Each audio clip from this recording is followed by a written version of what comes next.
Eh bien, bienvenue donc à toutes et à tous. J'ai été formé à la micronutrition en grande partie à Dijon. Et ici, dans cette enceinte, je tenais à rendre hommage au professeur Rapin, disparu l'an dernier. La diapositive suivante sera plus légère, quoique, puisqu'on voit que l'homme ne serait donc pas le seul animal au monde à être atteint de la malbouffe.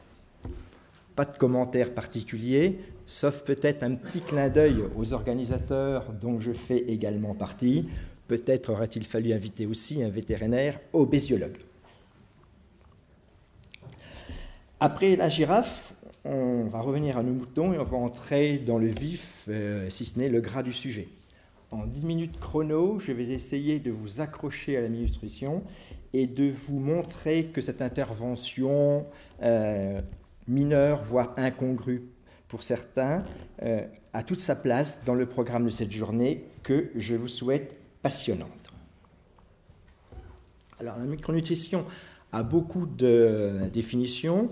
Je vous laisse lire celle-ci, sachant que pour l'absorption des aliments ingérés par l'organisme, il est nécessaire d'avoir un tube digestif en bonne santé, c'est-à-dire une flore intestinale et un ciment intercellulaire en bon état. Nous y reviendrons.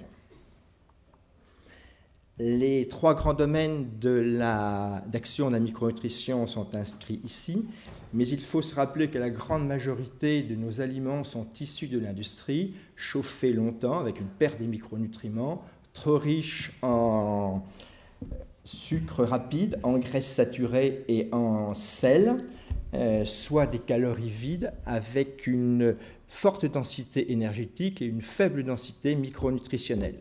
De plus, cette offre alimentaire n'est pas du tout adaptée à notre patrimoine génétique de chasseurs-cueilleurs. Premier point, micronutrition et lipolyse, sans oublier que le but premier de notre action est de faire perdre de la masse grasse et non de la masse musculaire, puisqu'on va chercher à donner au patient, à faire reprendre au patient une activité physique, le remettre en mouvement, je n'ai pas dit une activité sportive. 5 micronutriments peuvent être utiles, utilisant plus ou moins 4 modes d'action différents. Une augmentation de la lipolyse, une augmentation de la sensibilité à l'insuline, une diminution de la lipogénèse et une diminution de l'insulinorésistance. Alors, pour ces 5 micronutriments, il est nécessaire d'avoir une posologie minimale, voire optimale, et également une durée de prise d'au moins 3 mois. Micronutrition et troubles du comportement alimentaire. Pour maigrir sans s'aigrir, on aurait besoin de 2 neuromédiateurs principaux, la dopamine et la sérotonine. La dopamine est le starter de l'action. Elle est sécrétée à partir de la tyrosine. La sérotonine, fabriquée à partir du tryptophane, est à la base de pas mal de pathologies quand on en manque, en particulier l'attirance sucrée. Une étude américaine a montré qu'un repas riche en glucides, malheureusement souvent associé à des graisses, des acides gras, entraîne une augmentation de la sérotonine dans le cerveau. A l'inverse, tout régime restrictif entraîne une baisse, une chute de la sérotonine plasmatique avec des altérations de l'humeur et des fringales parfois inexpliquées.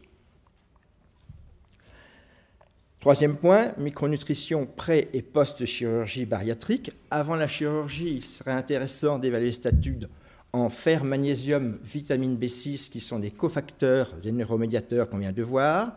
Le zinc, utile dans la multiplication cellulaire, donc dans la cicatrisation post-opératoire. Un dosage d'iodurée permet de mettre éventuellement en évidence une hypothyroïdie dite fonctionnelle avec une prise de poids inexpliquée. La vitamine D, vitamine de l'immunité, permettrait de diminuer les abcès et péritonites post-opératoires.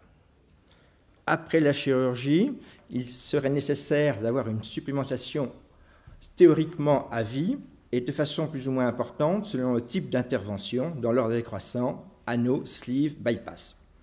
On a vu le fer et la vitamine D, on peut parler du calcium, vitamine B9, B12, B1. Le manque de vitamine B1 est responsable de l'encéphalopathie de Gaillet-Wernicke, irréversible. Et puis il ne faut pas oublier que la mauvaise digestion entraîne une mauvaise absorption des acides aminés. Et là, on peut parler de trois acides aminés intéressants, les ramifiés, leucine, isoleucine et valine, qui sont utiles pour l'anabolisme musculaire. Dernière partie, un peu plus longue, le lien commun entre ces différents travaux est le microbiote intestinal, ex-flore intestinale, composé de 100 milliards de bactéries issues de centaines de genres différents.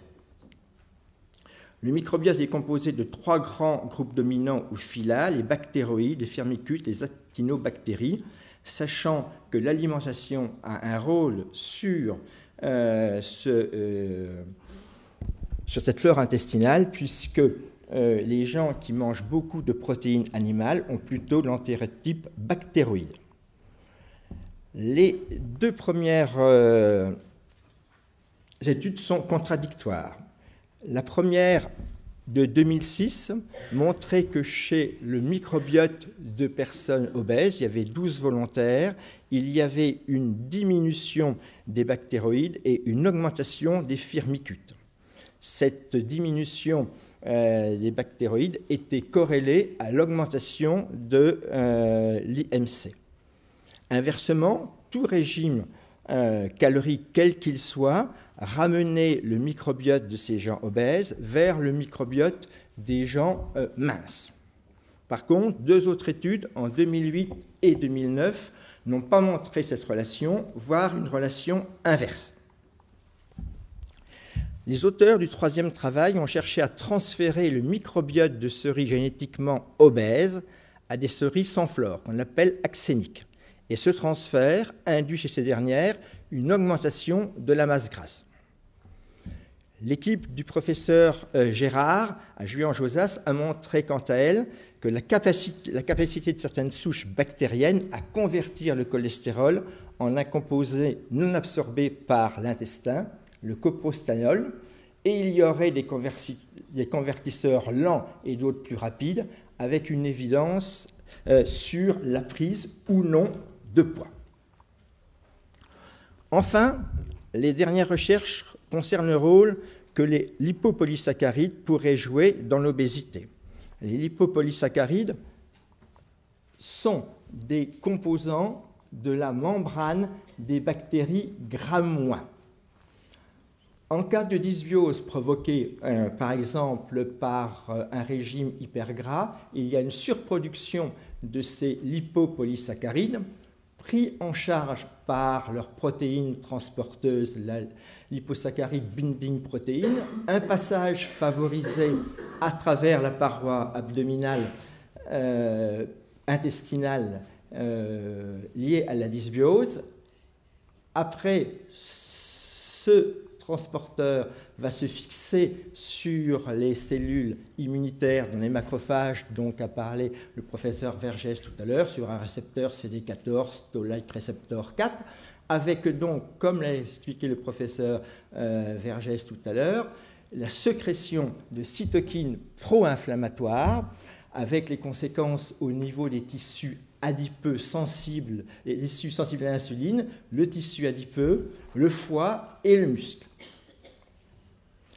Là, je vous ai présenté une diapo concernant les thérapeutiques micronutritionnelles proposées, à savoir un modèle alimentaire crétois optimisé, et puis la prise en charge de la dysbiose, de l'inflammation et de l'hyperperméabilité intestinale.